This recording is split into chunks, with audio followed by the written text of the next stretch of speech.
Thanks, Marek.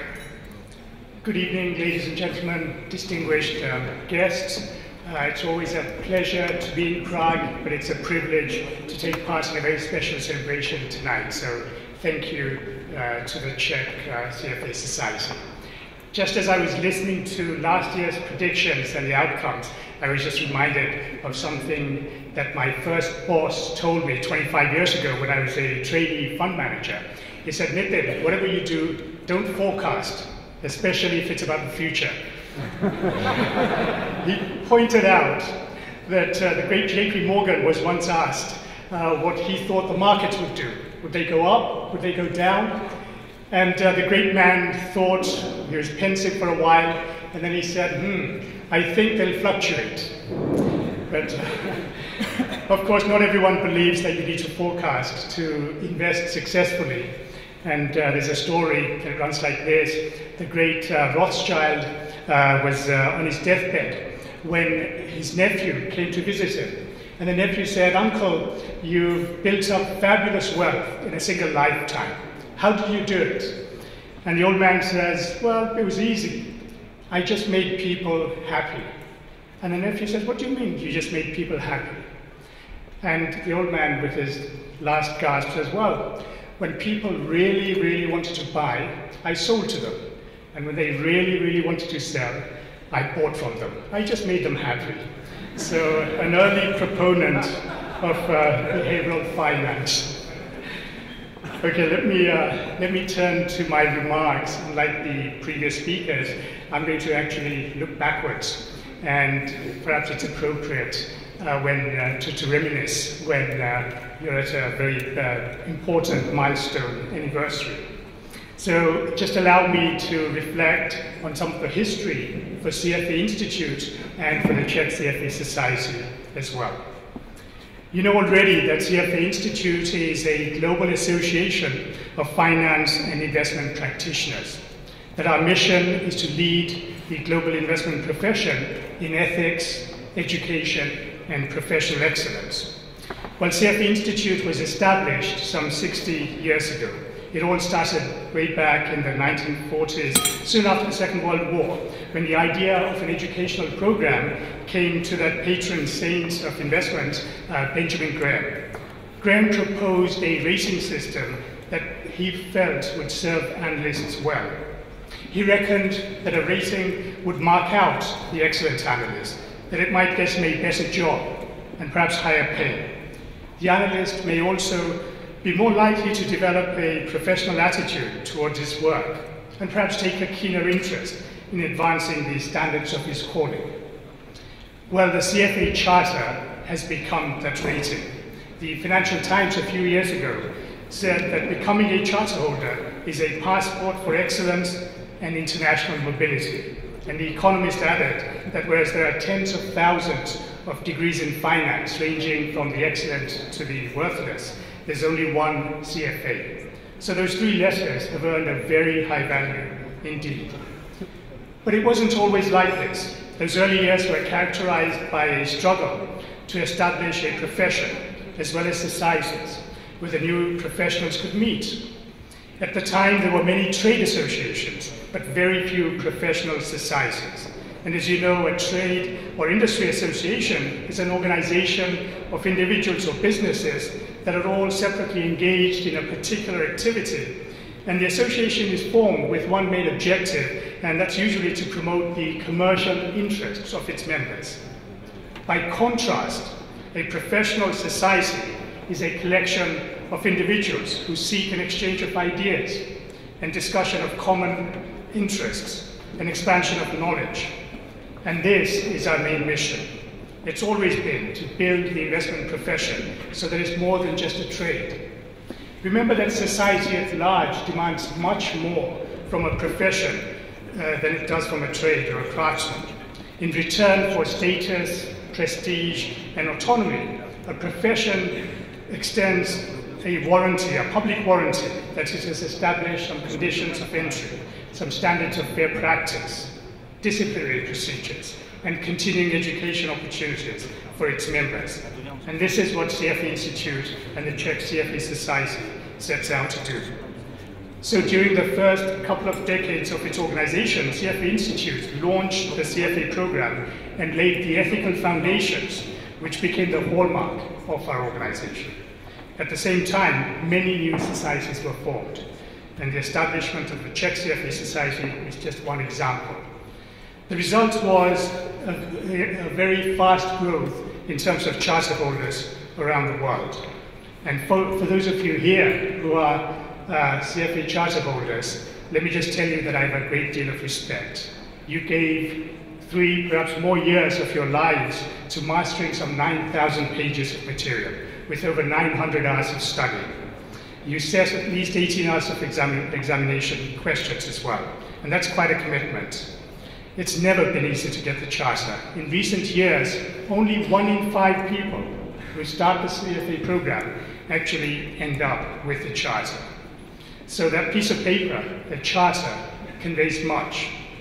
It's a declaration that you have the drive, the intelligence, and the character that's really made you among the leading investment professionals in the world.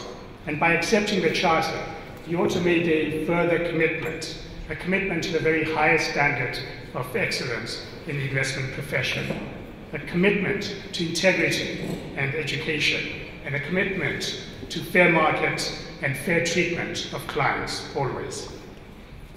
Now, through all the different stages of growth, we've come a long way indeed. It's been quite a journey. Piece by piece, CFA Institute has put in place all the requirements for the investment profession, and as a result, we're part of an outstanding organization. Today, CFA Institute is relevant, it's energetic and committed and growing all around the world. We're providing investment leadership globally that I believe no other organization can match. We have members, candidates, volunteers, and partners in more than 130 countries around the world, spread from New York to New Delhi, from Stockholm to Shanghai, and beyond. In the process, we've become a global organization, but perhaps even more importantly, we're now a global community. And like other successful communities, we share a common vision, a common mission, and common values. Together, our collective purpose and effort benefits us all. Today, our community of 100,000 members, 200,000 CFA program candidates, and many more besides, represents a thriving network with a very wide reach. It's the biggest global community of investment professionals, and it promises to grow bigger still. We're working hard to strengthen it further so that it becomes even more valuable to our members. Now, while much may change in the years and decades to come, I'm confident that our mission, based on ethics, education, and professional excellence, will prevail and find an even wider following. Clearly, we have much to take quite pride in. Developments in finance and investments have served our economies very well over the decades. And yet, the most recent crisis has really shaken our profession down to the core, beginning with the near collapse of the world financial system back in 2008, followed by fraud, insider trading cases, accounting scandals, continued suspicion of global financial institutions. Trust in our global financial services industry has never been challenged more. A recent survey ranked banks and financial services firms at the very bottom of industries that the public trusts. The need for policymakers, politicians, and professionals to restore investor confidence is obvious. Now, clearly we have much more to do in this environment. And I was reminded of this when I was going through customs at Dulles Airport when I was on my way to the headquarters for CFA Institute. I was in Washington, DC. And the immigration officer asked me, he said, what do you guys do at CFA Institute? And I just had a long journey, I was a little tired, so I gave my usual cocktail party answer, and I said, well, we try and raise the standards of ethics in finance. But the immigration officer slapped down my passport and he said, well, try harder. Try much harder. And at first, I thought he was rude, but then I decided that he was right. As investment professionals, we do need to try harder. We need to earn the trust of the people who toil and save and invest. We have to find better ways to serve them. We need to share the returns of their hard-earned wealth more fairly. We have to ensure the security of their investments through better risk management. And above all, we need to place the client's interests above our own, always. We do need to try harder and regain the trust that's been eroded. And perhaps the way to do that is to remember the hallmarks of professionalism. Always maintain the very highest ethical standards in your professional conduct. Continue learning, make learning lifetime habits, even after you get your CFA charter. Just keep to those principles of being a professional, and that will help to restore the trust. And that's exactly what the Czech CFA Society is doing as well. And what an extraordinary success it's been. 20 years ago, I just got married and I came to Prague for the first time.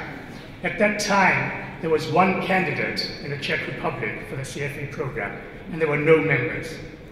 Then soon after, 10 years later, in 2002, after the society was established, we had around 100 candidates and 30 members.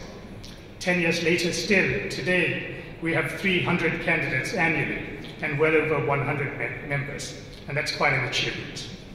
And along the way, there have been many milestones.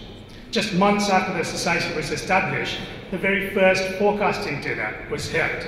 It was an initiative by George Formandel, and it's grown more popular every year, clearly.